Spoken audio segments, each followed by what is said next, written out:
Pernah gak terlintas di pikiran kamu bagaimana mushaf yang ada di rumah kamu bisa jadi mushaf seperti sekarang ini, bisa dengan mudah kamu baca? Di sini akan kami jelaskan secara lengkap dengan singkat agar mudah dipahami. Selain untuk menambah wawasan kamu, semoga setelah menyimak penjelasan ini, kamu jadi lebih cinta sama Al-Quran. Penjelasan ini kami ambil dari kitab Mabahith fi Ulumil Quran, karya seorang ulama bernama Syekh Manna' Al-Qattan hafizahullahu ta'ala, dan akan kami ringkas menjadi beberapa poin. Poin pertama, Al-Quran saat pertama kali diturunkan tidak dalam bentuk tulisan. Nabi Muhammad SAW mendapat wahyu dalam bentuk lisan.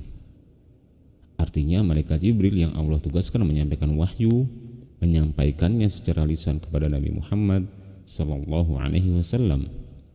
Kemudian beliau akan menyampaikan wahyu yang beliau terima kepada para sahabat dan memerintahkan mereka yang bertugas menuliskan wahyu untuk menuliskan wahyu tersebut.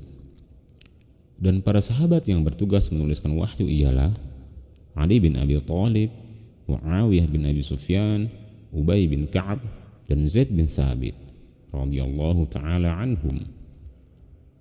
Dan ada juga sahabat lainnya yang menuliskan wahyu atas inisiatif sendiri.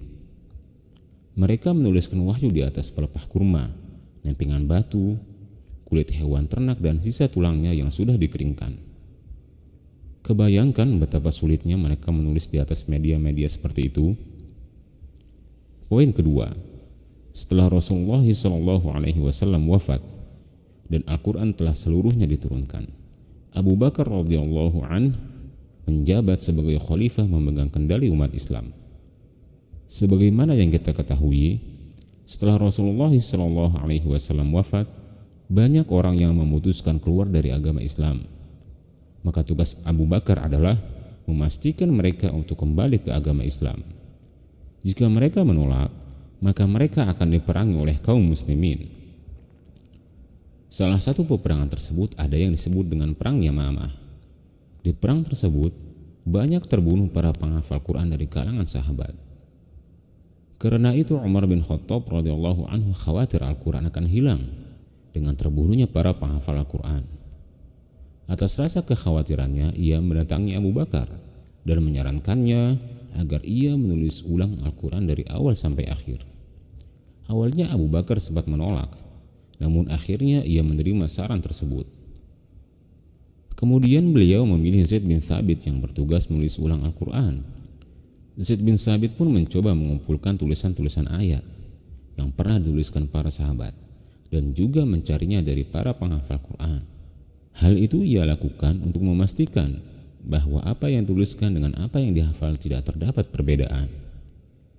Akhirnya selesailah penulisan Al-Quran pertama secara lengkap yang disebut dengan mushaf, dan dari sinilah penyebutan mushaf dimulai. Namun perlu diketahui di antara sahabat terdapat beberapa orang yang ikut juga menuliskan ulang mushaf, seperti Ali bin Abi Thalib, Ubay bin Ka'ab, dan Abdullah bin Mas'ud. Namun mekanisme yang diterapkan oleh Abu Bakar lebih lengkap, mengurutkan surat-surat dengan tepat mulai dari surat Al-Fatihah hingga surat An-Nas, dan mengandung 7 huruf yang Allah turunkan kepada Nabi Muhammad SAW. Berbeda dengan mekanisme yang digunakan oleh ketiga sahabat di atas. Poin ketiga, sepeninggal Abu Bakar, mushaf tersebut dipegang oleh khalifah berikutnya, yaitu Umar bin Khattab. Dan sepeninggal Umar, mushaf tersebut dipegang oleh anak beliau, yang juga istri Rasulullah SAW, yaitu Hafsah radhiyallahu ta'ala anha. Saat di masa kekhalifahan Utsman bin Affan radhiyallahu anhu, beliau meminta mushaf tersebut dari tangan Hafsah untuk menyalin kembali mushaf dan ditulis hanya dengan 1 huruf, yaitu huruf bangsa Quraisy.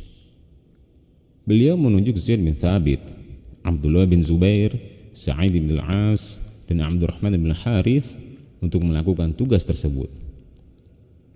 Kenapa Khalifah Utsman melakukan hal tersebut dan apa penyebabnya?